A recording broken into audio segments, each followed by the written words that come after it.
here to celebrate it, and that's Wayne Cox. Would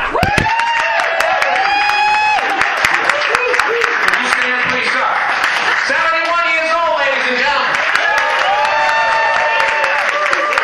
70, he said. 70. It's an auction. 70, 71, what is it? 71 is prophetic. It means someone will make it there. Well, I'm thinking positive, Wayne. I'm thinking positive. You know, I think about Wayne a lot because I tell him every time I see him, I really think I owe everything that happened to me to him. Yeah. Don't we all? Taught me about teamwork, taught me about ethics, taught me about professionalism, taught me about being at work on time. Now, Lafon and Dave Watson never learned that. Most of us did. We're talking about, getting the show started on time, how to act, how to dress, how to do everything, how to talk with people. And we, as CC Rise, still use all that today.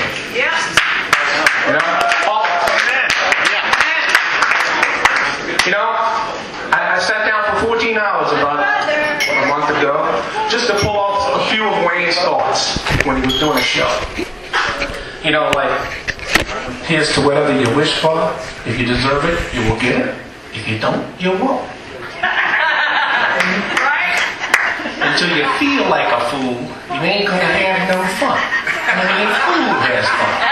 He ain't got no better sense than to have fun. Now I'm gonna have and be the biggest fool here tonight. Catch me if you can. And if you can't, it's a pity. Because you paid and I got off.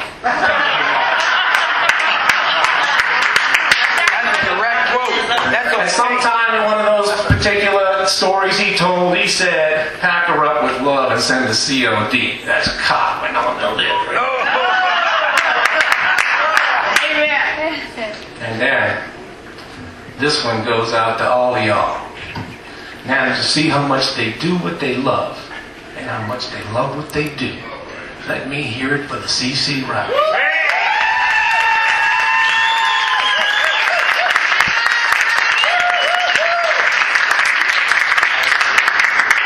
And then he used to introduce lots of tunes that I think would maybe most famous entertainers I've ever known.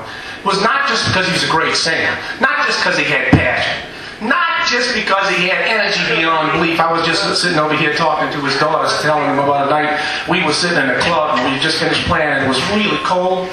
And Wayne came off the bandstand and went in the back room and took his suit out. It looked like he was on fire. It was just steam coming off of him like crazy because he put so much energy and passion into that show. That's just so powerful. But the other thing Wayne did is that he told stories. Still telling stories now. They're very good stories. They're really what life is all about, is those stories. And when he would introduce I Wish It Would Rain, which is a powerful arrangement, you all know that, he would talk about Roger Pennsmead, right? Right. And the story was, he just set that tune up the way it had to be successful. And when he talked about try a little tenderness, and he talked about how you treat your partner and what you do, did he set that tune up? Yeah. He did. And he did that for lots of tunes. The point is that part of being a great, successful entertainer is because he knows how to tell stories. And most people that are successful in this world are good storytellers, and Wayne Cox is probably one of the best I've ever known. Amen. He used to do a tune called Circles. Some of y'all might remember that from the Cochran album, huh?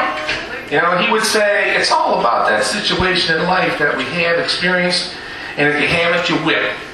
It's all about that time you sat down and you put your head in your hands and said to yourself that you realized that you used to have what you wanted, but you thought you wanted something else, and you left your head to go find what you wanted. What you wanted was what you had, and went back to having somebody had. It's all about them circles in your mind. Now, he did it much better than me, but, You're good. not as good as him.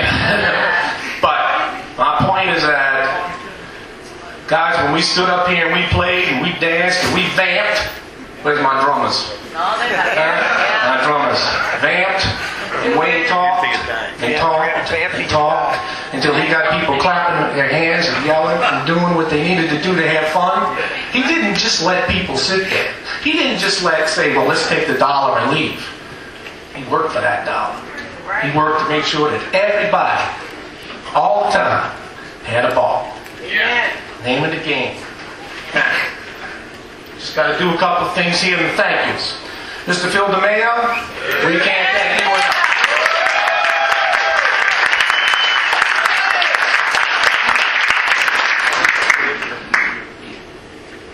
Where's Mr. Mike Katz?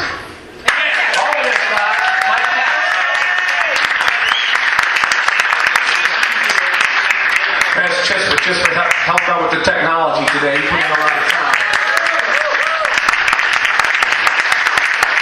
And there's some people that are on here who, work real hard with Phil on getting the pictures and stuff that you're about to see in a second. Tita on a course, Eric Landstaff, Randy Emmerich, and lots of others. And if we try to name everybody, that would be real hard. So, in a second, I'm going to turn this right over to Phil. You're going to get this whole thing rolling with regard to the presentation. And then we'll come back and make sure that some of the riders might have something to say about a couple of riders that aren't with us anymore. And then I'll come back and introduce Wayne. So here's what I'm going to say. It's a toast that Wayne used to do. Here's to you because I love you. I love you because I know you. If you don't know me, don't worry about it. Further on down the road of life, I'm going to ask you what took you so long.